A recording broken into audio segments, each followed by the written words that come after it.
Sawerigading adalah nama seorang putra Raja Luwu dari Kerajaan Luwu Purba, Sulawesi Selatan, Indonesia. Dalam bahasa setempat Sawerigading berasal dari dua kata, yaitu sawe yang berarti menetas lahir, dan rigading yang berarti di atas bambu betung. Jadi nama Sawerigading berarti keturunan dari orang yang menetas lahir di atas bambu betung. Ini dikenal melalui cerita yang termuat dalam Surek Galigo, dimulai ketika para dewa di langit bermufakat untuk mengisi dunia ini dengan mengirim Batara Guru anak Patoto di langit dan Nyili Tomo anak Guru Riseleng di Pretiwi, dunia bawah, untuk menjadi penguasa di bumi. Dari perkawinan keduanya lahirlah putra mereka yang bernama Batara Latu, yang kelak menggantikan ayahnya penguasa di Luwu. Dari perkawinan Batara Guru dengan beberapa pengiringnya dari langit serta pengiring Winyili Tomo dari Pretiwi lahirlah beberapa putra mereka yang kelak menjadi penguasa di daerah-daerah Luwu sekaligus pembantu Batara Latu. Setelah Batara Latu cukup dewasa, ia dikawinkan dengan Widatu Sengeng, anak Laurumpasi bersama Wipadahuleng di Tompotika. Sesudah itu Batara Guru bersama istri kembali ke langit.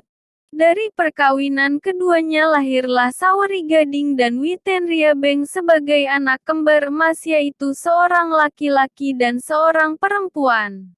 Berdasarkan pesan Batara Guru, kedua anak kembar itu harus dibesarkan terpisah agar kelak bila mereka menjadi dewasa tidak akan saling jatuh cinta. Namun suratan menentukan yang lain. Sebab di rantau Sawerigading mendapat keterangan bahwa ia mempunyai seorang saudara kembar wanita yang sangat cantik. Witenriabeng namanya. Sejak itu hatinya resah hingga pada suatu waktu ia berhasil melihatnya dan langsung jatuh cinta serta ingin mengawininya.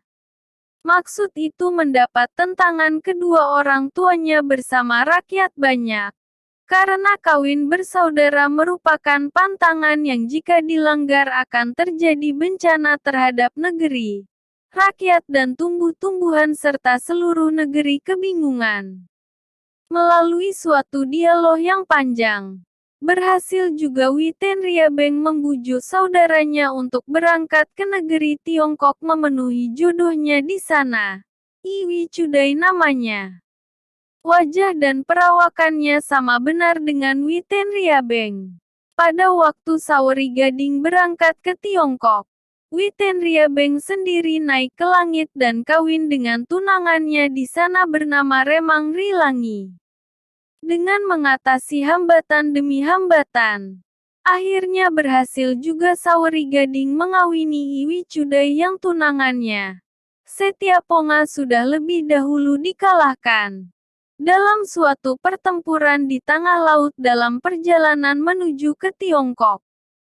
Mereka hidup rukun damai dan memperoleh 3 orang anak, yaitu Ila Galigo, I Tenridio dan Tenribalobo.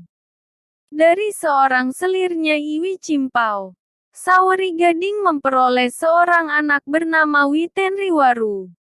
Dalam pada itu Galigo pun menjadi dewasa, merantau, menyabung, kawin, berperang dan memperoleh anak. Pada suatu ketika Iwi Cudai ingin berkunjung ke negeri suaminya, menjumpai mertua yang belum pernah dilihatnya.